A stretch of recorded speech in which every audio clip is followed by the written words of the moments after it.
안녕하세요. 정치를 쉽게 풉니다. 정치의 10단. 여권의 디올백 전쟁을 현재 외신들은 디올백 스캔들이라는 제목으로 대통합을 이루면서 전 세계에 이를 타전하고 있습니다. 타임즈, 로이터, 월스트리트 저널, 사우스 차이나 모닝 포스트, 더 스트레이트 타임즈, 그리고 인도 대만 신문 등이 국내 언론들의 기사와 국내 평론가들의 말을 직접 인용하면서 자세히 다루고 있습니다. 이렇게 많은 외신 기사들이 일제히 쏟아지고 있는 이유는 최근 서울의 소리가 진행한 외신 기자회견 때문으로 보이고, 거기에 참여했던 세계적인 통신사 로이터의 취재가 매우 자세했기 때문입니다. 그래서 타임즈와 월스트리트 저널을 제외한 나머지 외신들은 거의 이 로이터 기사를 인용하고 있습니다. 자, 이 로이터 기사는 용산과 국내 언론들이 주장하는 것처럼 몰카 공작, 취재 공작이라는 시각은 없습니다.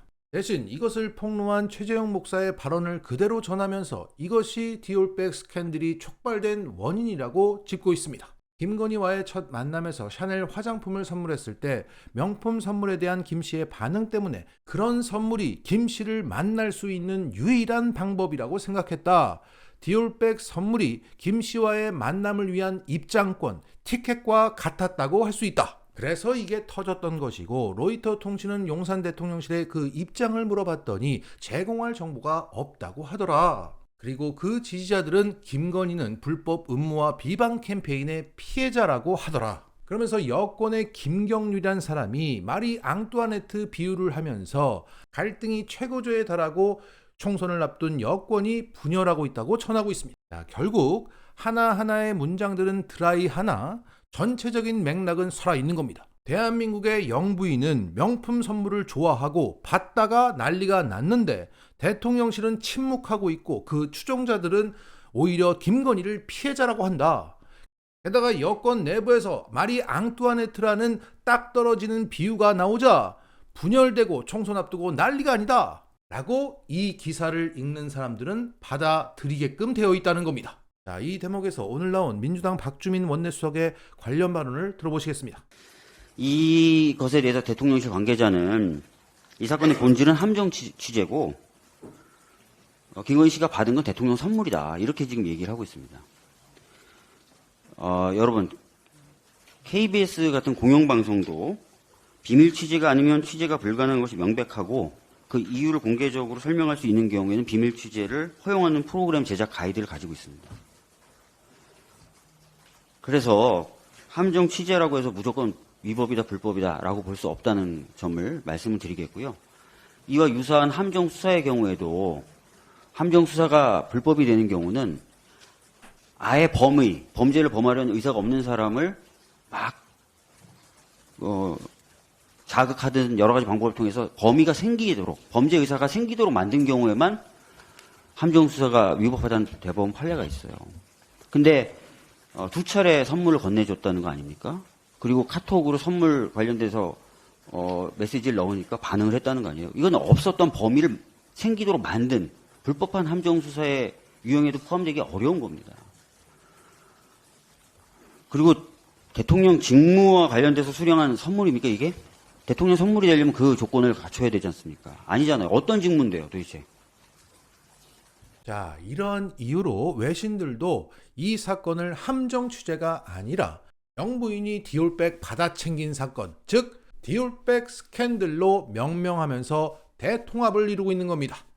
이렇게 김건희가 나라 국격을 망가뜨리고 있는 가운데 그것을 만회하는 소식도 전해지고 있습니다. 오늘 강경화 전 외교부 장관이 미국 싱크탱크인 아시아 소사이어티 신임 회장 겸 최고 경영자로 임명되었다는 소식이 전해졌습니다. 이 아시아 소사이어티는 1956년 미국의 존 록펠러 3세가 설립한 국제기관으로 미국과 아시아의 이해 증진과 교류 강화를 위해 설립되었습니다. 자, 여기 아시아 소사이어티는 그 임명 이유를 이렇게 밝혔습니다. 강 전 장관은 공직기간 내내 인간의 존엄성과 평화의 가치에 집중해 왔다. 또한 외교장관으로서 아시아에서의 평화와 공동번영을 강화하려는 한국의 노력을 이끌었다.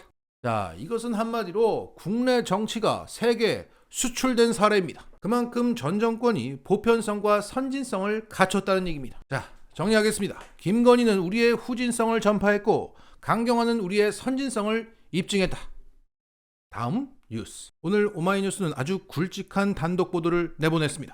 대통령실 출신인 김대남 국민의힘 용인시갑 예비후보가 지역 유지들을 용산 대통령실로 초청해서 윤석열 대통령 시계를 선물한 사실을 확인했습니다. 그러니까 현행 공직선거법 위반 사실인 사전 운동을 했다는 겁니다. 자, 김대남은 대통령실 시민사회수석실 행정관으로 근무하던 2023년 7월 경기 용인시 처인구로 주소를 변경합니다. 지금 상황을 보면 작년 7월에 이미 사실상 출마를 결심했던 겁니다. 그런데 김대남은 주소를 이전하고 3개월간 용인시 처인구 주민 최소 110명을 5차례에 걸쳐 대통령실로 초청했습니다. 거기서 지역 주민들과 간담회도 갖고 윤석열 대통령 시계를 증정했다고 합니다. 여기에 김대남은 이렇게 해명했습니다. 대통령 시계는 총무과에서 나눠주라고 해서 나눠준 것이고 간담회 같은 건 내가 하는 업무였던 국민소통 영역이다. 전국 팔도에서 용산에 초청되는 것인데 용인이라고 특별히 초청한 것도 아니고 용인이라고 또 빼놓을 수도 없지 않느냐라고 해명했어요. 그런데 그 넓은 용인에서도 처인구 사람들, 그 처인구의 지역 유지만 선별해서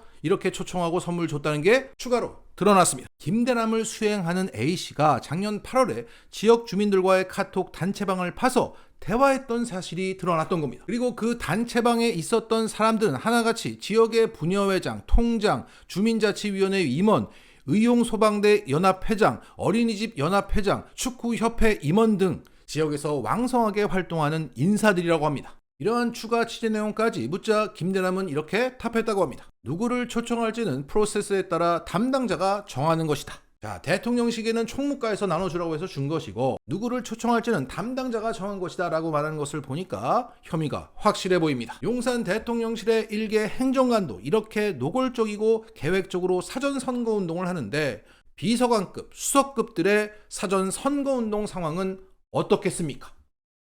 라스요사! 정부 여당이 서천 화재 현장을 봉합쇼 무대로 활용했다는 논란이 추가적인 피해 상인들의 증언과 봉합쇼 증거가 나오면서 그 여진이 계속되고 있습니다. 먼저 민주당 박주민 원내수석의 오늘 발언을 들어보시겠습니다.